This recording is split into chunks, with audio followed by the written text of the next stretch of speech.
எங்கள் வீட்டு பூஜை அறையை நீங்கள் எல்லோரும் பார்த்துருப்பீங்க. பார்க்கலன்னா பூஜை அறையோடைய டூர் உங்களுக்கு டிஸ்கிரிப்ஷன் பாக்ஸில் கொடுக்குறேன், செக் பண்ணி பாருங்கள். ஸோ என்னுடைய மார்கழி மாதம் ரொட்டீன் என்ன அப்படின்னு பார்த்திங்கன்னா, காலையில் 5 மணிக்கு நான் கோவிலுக்கு போயிடுவேன் பாசுரம் படிக்கிறதுக்காக. நான் அந்த டீமில் இருக்கிறதுனால நான் ஏற்கனவே வீடியோவில் அப்டேட் பண்ணியிருக்கேன் 1 இயர் பிஃபோர்.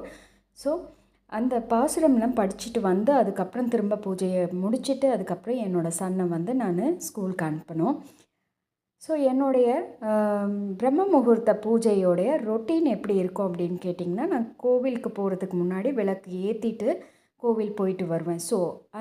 ஸோ என்னுடைய பிரம்ம முகூர்த்த பூஜையோடைய ரொட்டீன் எப்படி இருக்கும் அப்படின்றது தான் இந்த வீடியோவில் நீங்கள் பார்க்க போகிறீங்க.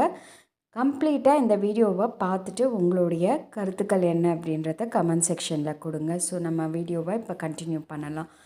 இப்போது நாம்